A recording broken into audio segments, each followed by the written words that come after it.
यो भूत्यं च भव्यं च सर्वं यश्चादितिष्ठति स्वर्यस्य च केवलं तस्मै ज्येष्ठाय ब्रह्मणे नमः।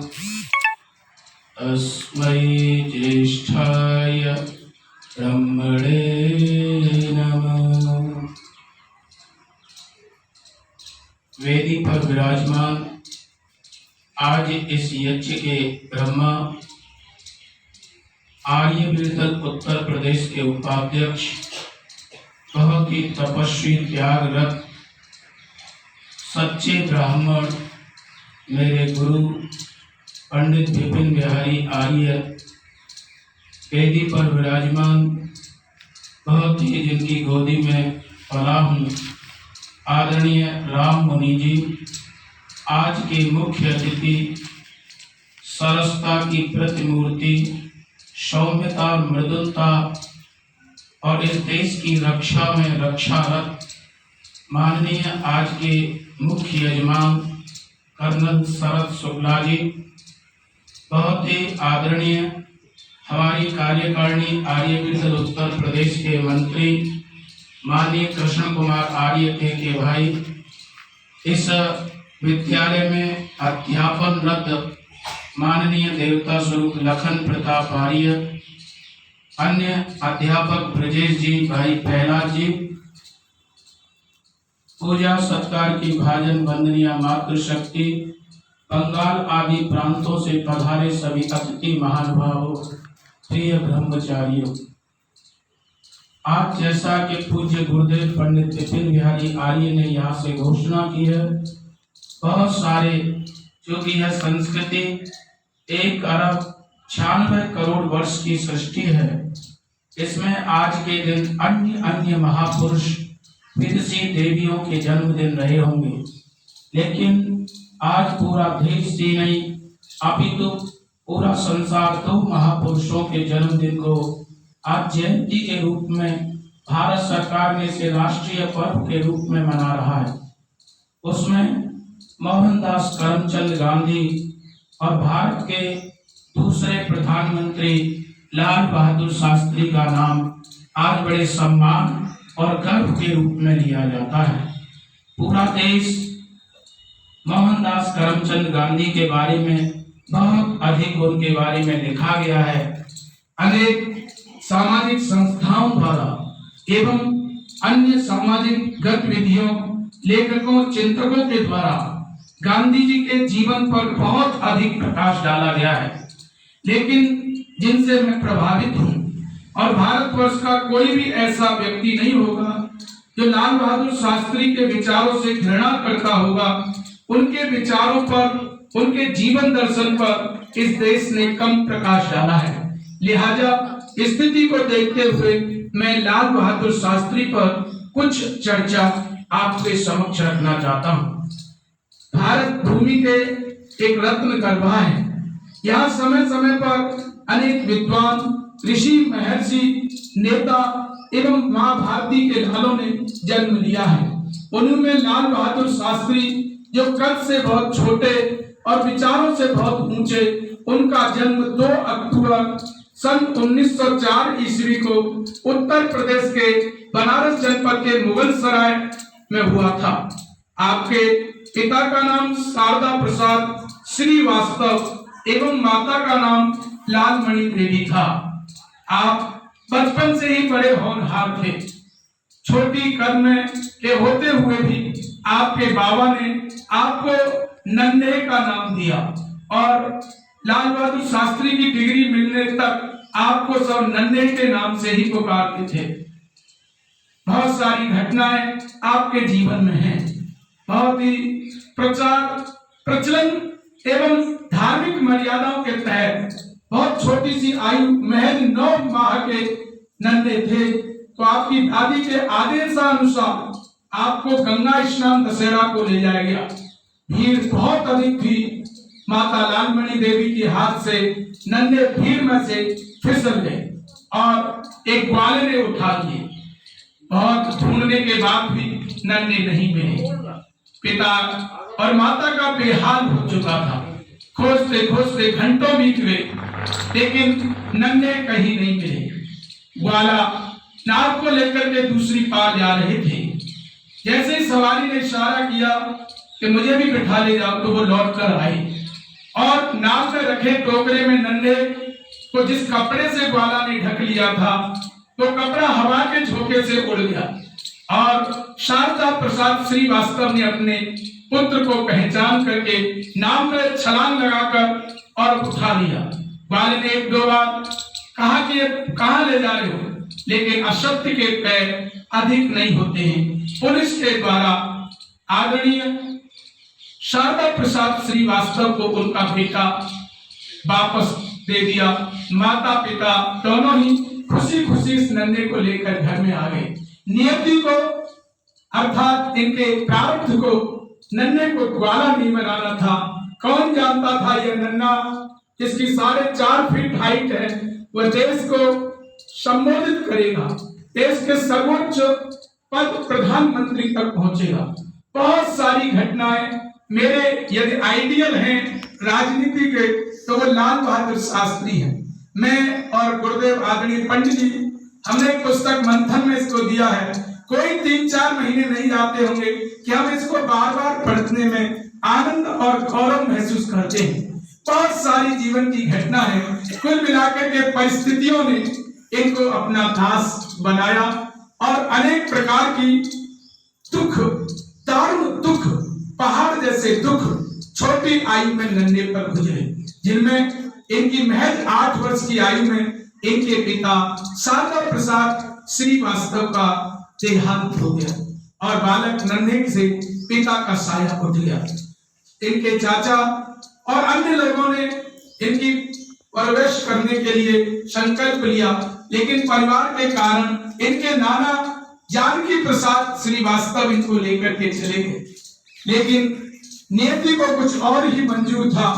जैसे ही नन्हे 10 वर्ष के हुए, इनके नाना जानकी प्रसाद श्रीवास्तव भी ईश्वर को प्यारे हो गए। न पिता का साया न नाना का साया। अब छोटे नाना ने घर रखना शुरू किया, लेकिन गुजर बसर पूरे परिवार की नहीं होती थी। इसलिए एक दूर के मामा के रिश्ते में लगने वाले एक व्यक्ति के यहाँ इनकी माता इनको बहुत छोटी आयु में ही, मात्र 12 वर्ष की आयु में बनारस में छोड़ गए। लेकिन वहां पर इनका बहुत ही अपमान होता था।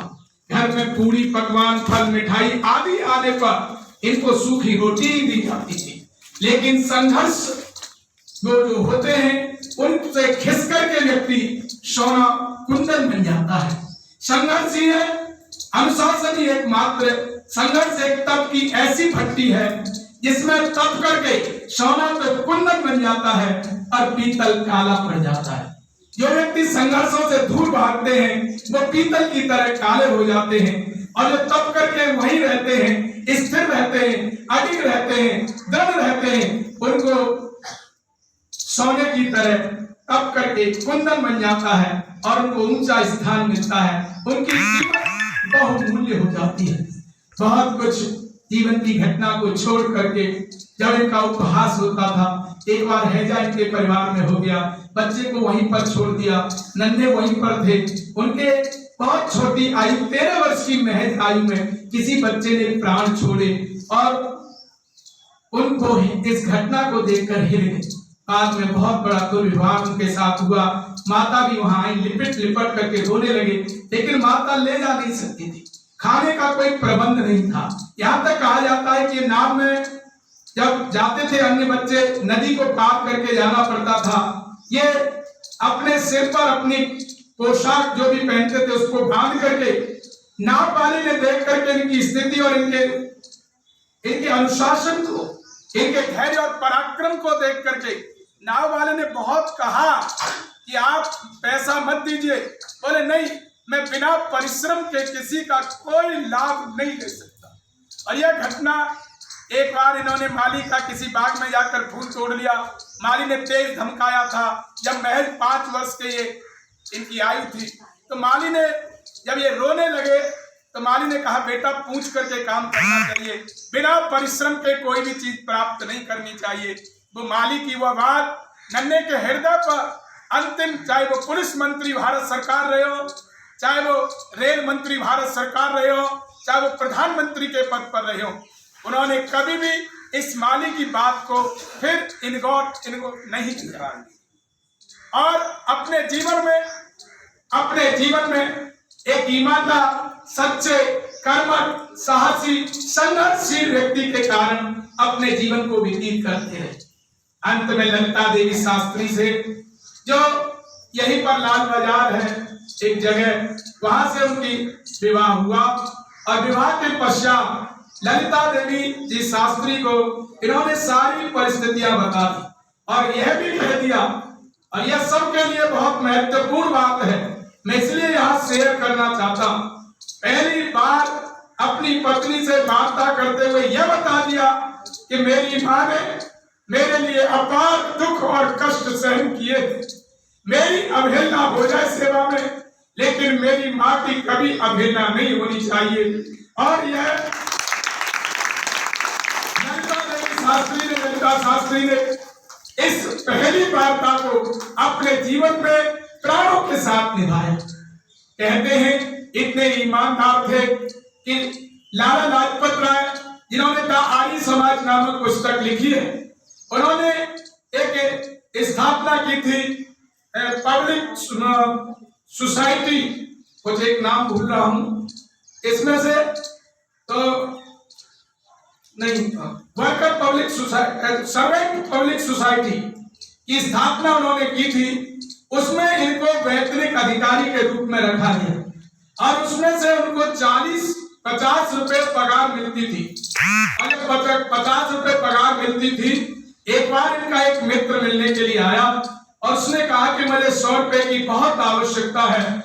इन्होंने कहा कि मैंने पार्टी के अलावा कभी भी, सर्वेंट पब्लिक सोसाइटी के अलावा कभी भी 100 रुपए नहीं देखे घर पर, मैं आपको देने में असमर्थ हूँ। मुझे 50 रुपए मिलते हैं उससे मेरी देवी, और वह भी 50 रुपए आप अंदाज लगाइए, कार्यकर्ताओं का भोजन था, कार्यालय का खर्चा था, मकान किराए पर था, भोजन था, पार्टी के बहुत सारे काम इसी 50 रुपए में माननीय लाल बहादुर शास्त्री देखा करते थे।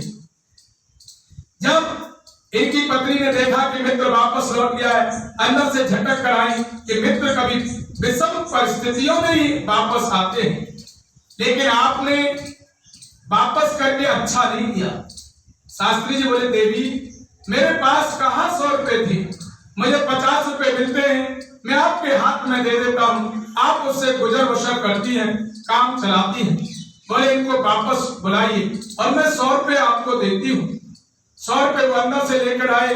शास्त्री जी ने आवाज लगा करके उनको बुलाया और उनको यह जता दिया, यह अवगत करा दिया कि वास्तव में मेरे पास नहीं थे, लेकिन मेरी देवी ने ये आपको दिए हैं। वह व्यक्ति मित्र था, शास्त्री जी के मूलतः आंतरिक और बाह्य स्वभाव से परिचित था। उसने सच मान करके 100 रुपए लेकर चला। जब उन्होंने कहा देवी आपके पास ये 100 रुपए कहाँ से आए, उन्होंने कहा कि मैं 50 रुपए आप देते हैं, उसमें से 45 रुपए में अपना घर का खर्चा चला लेती हूँ और 5 रुपए प्रति माह के हिसाब से बचत करके मेरे पास अभी 10-20 रुपए और भी हैं। यह भारत का नौनिहाल माँ भारती का ईमानदारी की पराकाष्ठा। इसको कहते हैं कथनी करनी एक है, इसको कहते हैं वांग्मय आशय अस्तु, इसको कहते हैं ओम वाक वाक। इसको सार्थक करके दिखा दिया। और पार्टी की जब मीटिंग हुई तब पार्टी के मुखिया से कहा मेरी पत्नी 45 रुपए में खर्चा करा देती है, लिहाजा मुझे 50 रुपए न दे करके 45 रुपए दिए जाए, 5 रुपए किसी उस वर्कर को दिए जाए जिसका के पास अतिरिक्त बोझ है, किसी गरीब असहाय जो पार्टी का कार्य करता है और उसका घर का खर्चा नहीं चल पाता है, उसमें से 5 रुपए उसको दे दिए जाए। बहुत सारी घटनाएं, लेकिन समय मुझे 15 मिनट ही मिला है। मैं समझता हूँ कि यह मेरा समय पूर्णता की ओर है। बंधुओं, इनको 2 व्यक्ति अपने जीवन में मिले। एक इनको मिले वो माली एक मिला इनको इनके गुरु निष्कामेश्वर प्रसाद मिश्र, जो हरिश्चंद्र हाई स्कूल बनारस में आज भी यह विद्यालय मौजूद है, जिसमें ये पढ़ने जाते थे। इनकी दुर्दशा को देख करके एक बार टूर जा रहा था, इनसे बहुत कहा निष्कामेश्वर प्रसाद मिश्र ने, पुस्तक के लिए भी पहले कह चुके थे। इनके एक मित्र ने बताया कि इन्होंने पुस्तक साथ ही की, इनके पास पैसा नहीं है, इन्होंने उतार लिया उस पुस्तक को पूरा, और आप इन पर डांट लगा रहे। निष्कामेश्वर प्रसाद मिश्र का हृदय पिघल गया। उन्होंने पूछा टूर में क्यों नहीं जा रहे? इन्होंने वैसे ही आंखों को भर करके कहा गुरुदेव मेरी आवश्यकता नहीं है। तब लौट करके उन्होंने पूछा तो उन्होंने बताया कि मैं अपने मामा के घर में पढ़ता हूँ, मेरा बहुत ही असम्मान होता है, लोग मुझे घृणा की दृष्टि से देखते हैं, घर परिवार के सारे काम मुझे कराते हैं, मैं रात में पढ़ता हूँ, दिन में काम करता हूँ। निष्कामेश्वर प्रसाद मिश्र ने उसका हाथ पकड़ के अपनी देवी के पास ले गए। उन्होंने समझा कि कोई नौकर लेकर के आए हैं, और जब उन्होंने कहा कि हे देवी, निष्कामेश्वर प्रसाद मिश्र ने, यहाँ पर हमारे 3 बच्चे हैं और छोटे हैं, ये हमारा चौथा बड़ा बेटा है, इसको उस दृष्टि से देखो। जब निष्कामेश्वर प्रसाद मिश्र की धर्मपत्नी अर्थात लाल बहादुर शास्त्री की गुरु माता ने सिर पर हाथ फिराया, मानो उनको एक अपार सुख प्राप्त हुआ हो, इतना बड़ा आनंद उनको महसूस हुआ। और भोजन में परोस करके थाली में शायद उनको कभी इस प्रकार का भोजन मिला हो, उन्होंने ईश्वर को धन्यवाद दिया। और लाल बहादुर शास्त्री 6वीं क्लास से लेकर के हाई स्कूल तक इसी विद्यालय में अपने गुरु निष्कामेश्वर प्रसाद मिश्र के यहाँ रह करके अपना जीवन व्यतीत किया। आपने बाद में काशी विश्वविद्यालय से शास्त्री की उपाधि और बाद में लाला लाजपत राय और लोकमान्य बाल गंगाधर तिलक के विचारों से ये राजनीति में कूद पड़े। और चूंकि लाला लाजपत राय आर्य समाज के बहुत बड़े नेता थे, तो इन पर भी आर्य समाज का, सत्याग्रह प्रकाश का, ऋषि दयानंद का बहुत गहरा प्रभाव पड़ा। हालांकि इनको संगठन के काम करने का समय तो मिला नहीं, लेकिन इनके मूल विचारधारा में यह ऋषि दयानंद विद्यमान था। पुलिस मंत्री, भारत के प्रधानमंत्री, और इन्होंने एक नारा दिया जिसको सारा विश्व जानता है, जय जवान जय किसान। और इन्होंने वो काम करके दिखाया, वो काम करके, ये इनके बारे में ये कहा जाता है बच्चों, आज से प्रेरणा लेनी है, ये हमेशा राजा की तरह रहा करते, चलते थे, बैठते थे, हमेशा इनके विचार राजा जैसे हुआ करते। इनसे कहा गया जब ये प्रधानमंत्री बने तो बहुत लंबे वहां के पाकिस्तान के वो थे अधिकारी, अयूब क्या नाम, ऐसा ही नाम था, तो ये बहुत घटते थे। इन्होंने कहा आप उनसे किस प्रकार से बात करोगे? वो तो बहुत पत्रकारों ने पूछा, बहुत लंबे चौड़े हैं, आप बहुत छोटे हैं, तो बोले वो सिर झुका करके बात करेंगे और मैं सिर उठा करके बात करूंगा। हमेशा सकारात्मक सोच रखने वाले। पार्टी में बहुत सारे लोग इनका मजाक बनाते थे, लेकिन समस्त समस्याओं का समाधान केवल लाल बहादुर शास्त्री हुआ करते थे।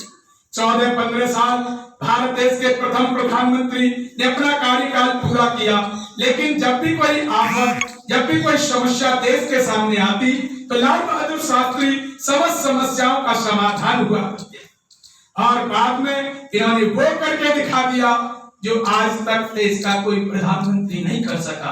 किसी भी शर्त पर इनको देश का अपमान मंजूर नहीं था। लाल गेहूं आया करता था अमेरिका से, और वो शर्त लगा कर आया करता था, आपने कहा रविवार को हम उपवास रहेंगे सारे देशवासी, तो हमें किसी की शर्तों पर, अपमानजनक शर्तों पर और अन्य की आवश्यकता नहीं पड़ेगी।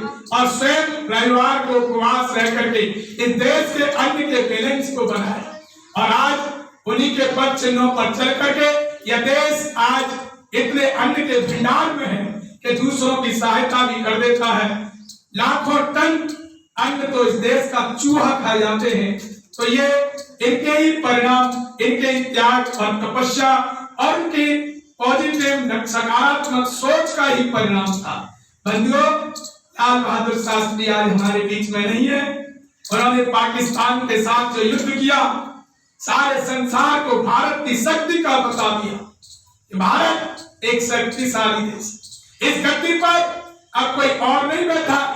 चीन से जब युद्ध हुआ था तो चीन को पता था कि भारत के प्रधानमंत्री ने कहा है कि चीन हमारा हिंदी चीनी भाई भाई, अब हमारा कोई दुश्मन नहीं है, अब हथियार जहां बनते हो मैं जूते चप्पल बनाओ।